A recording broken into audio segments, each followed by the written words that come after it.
Hello guys, myself Pawan and you are watching Optimistic Coder, and in this video we are going to discuss about how can we read user inputs from the console. So let's get started.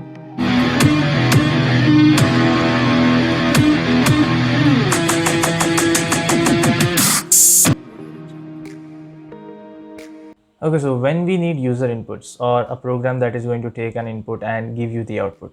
So whenever you want that your program should produce different kind of outputs on behalf of the input that has been provided to that program, then we need these user inputs. So if you don't want that your program should statically present the same output that is been already given, then you can use and go for the user inputs. And there comes a handy class that we have in Java, that is scanner class. So with the help of scanner class, we are going to use some of the functionalities from that class, and we will be using to read the console inputs. So I know I have not discussed about classes and object, but still I will keep it very simple so that you can understand it better. Okay, so let's first move it to Eclipse and we can understand it. Okay, so first we are going to create a project. So let's move on to create a project. So Java project, let's give a name as input.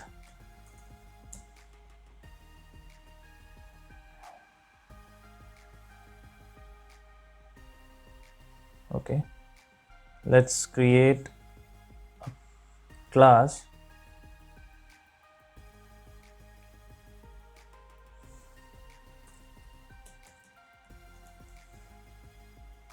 Public static void main and hit finish.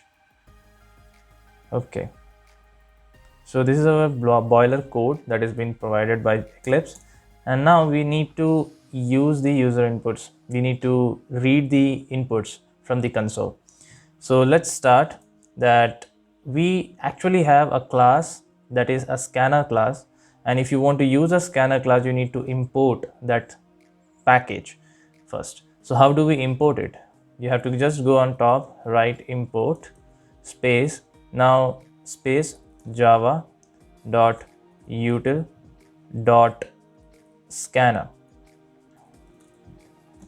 Okay, either you can do in this way, import only the scanner class, then you can use this thing that in Java in util package you have scanner class, you want just a scanner class, but if you want all the classes that are present, you just need to put an asterisk.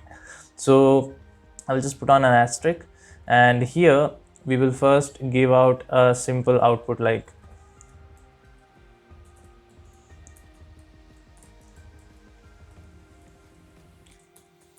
enter any number. Okay, so this will be the console output. So console will be asking you for a number, you have to just give an input. So that's the output part. Now let's see how can we create a object of a scanner. Now I know I haven't discussed about classes and object, but still, as we declare an integer variable like int a, in the same way you can just consider that you are going to create an object for the class. Okay, where int becomes like a class name and a becomes like your object name. So first I will just write scanner, that is the class name, and with the class you can't directly work with the class name, you have to create an object of it, and then you can work with that particular object. So use scanner, and I will just give here as input. You can give any name here, it is not mandatory that you have to give input, it's like a variable name, it's an object name, so you can give any name that you want. Scanner, new is a keyword, just forget about it now, just understand. Then write again scanner. So this is done, and within the parenthesis you need to pass system.in. Okay, yes, you have successfully created an object of scanner class, and now whatever the functionality that scanner class was having, you can use it. Now what all functionality do scanner class have?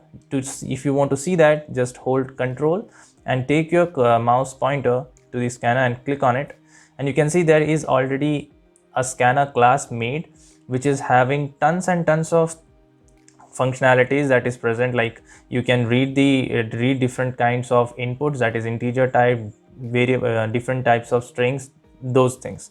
Okay, so you need not to worry about these all functionality. I will just close it. So it is already predefined and made. Now you need to just read the input. For reading the input, you will take that object, then you will use a dot operator or a period. Then you can see there is a lot of functionality that is present in the scanner class. Now it is showing up. Now if I write here next int, if I write next int, it means that you are going to get the input that is of integer type. Now try to run this program. You can see our program. Now you can pass the input, but where does that value gone? So it's actually this particular object. For this particular line of code, the cursor will be waiting, your program will be waiting until and unless you gives an input. Now for example, if I write here another print statement like end, okay, so if I run it again, you can see our program is waiting for our input. As soon as we give our input, the program will move further. Until and unless there is no input given, it will wait indefinitely. So if I give a value like 10 and hit enter, it shows that okay, program is ended. Now where does that value 10 has gone? Actually, by using this object, it is there in this parameter. Now you want to store it into a variable. So let's declare a variable int value, and here if I write as value and store it, so the value will be stored and you can just you can use it then. So values that you have entered will be shown. Let's run the program. So here I am writing 19 and hitting enter. You can see the value is being taken and used in the variable. So let's try to take some other values also. You can not only take int, but you can also take long, you can also take float values, you can also take double. All different types of values can be taken for, but for all those you need to write different types of function. For example, for integer value you have to write next int. For float you need to write next float, okay, and for double you need to write next double. Okay, for double you need to write next double. For character you need to write next char. In that fashion it will be there. So till now, if you're watching my video and if you're interested in watching such kind of videos related to programming and Java, do subscribe. It will really motivate me a lot. Now we will try to take a string value. String value is collection of characters, and you can write sentences also, you can store paragraphs also. It depends upon the size. So if I write here string and I will just write it as name, so here I will try to ask name from the user, and we will be printing like hello and that name. So let's try to print,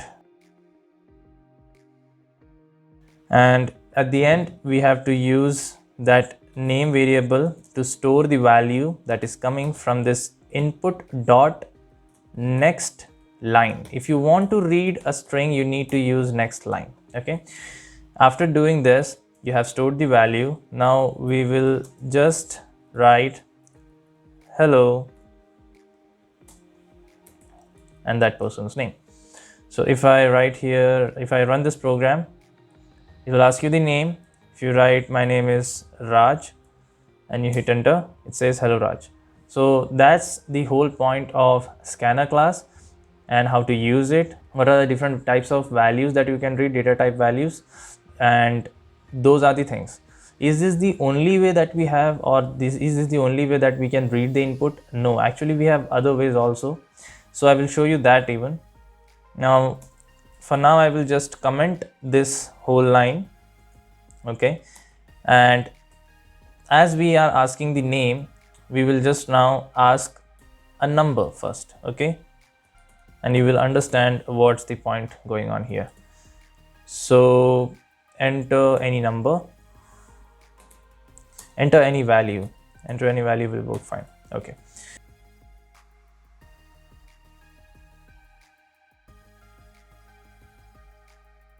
Now, as we have system.out.println, in the same way we have system.in.read. Okay, so we will write system, okay, system.in.read, and this is going to read the line, but it is showing an error because we have to put throws declaration. So now it's an exceptional, it's exceptional handling, so don't worry about it. Just understand that there is another way also of reading the inputs. So by using this line you can actually read the input, and in the same way you have to store the value. Okay, and after storing it you have to print it. So I will be printing it as, for now I will just make it as number,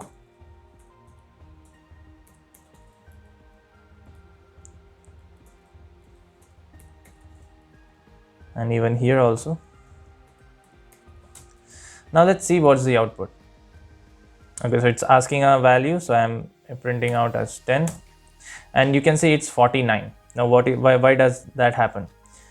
If I run it once again, and I will show you, this time I will give an input as character A, and you can see it's 97, where we know that 97 is the ASCII value of A. So whatever the character that system.in.read is going to read, it will read that particular character and it will assign the ASCII value to the variable. Okay, and when we are trying to print it, it is printing the ASCII value of that.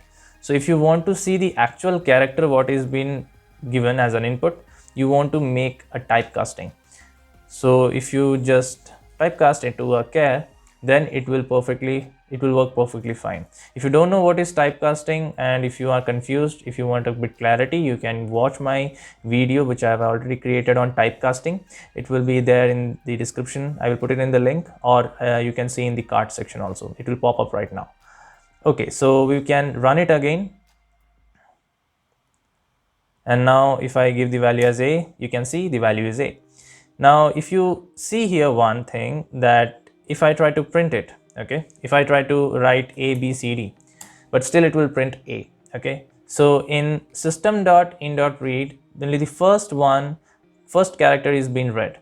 So if you want to read a string of characters, then you need to put it in a loop, and then you can again revert back by doing the same thing.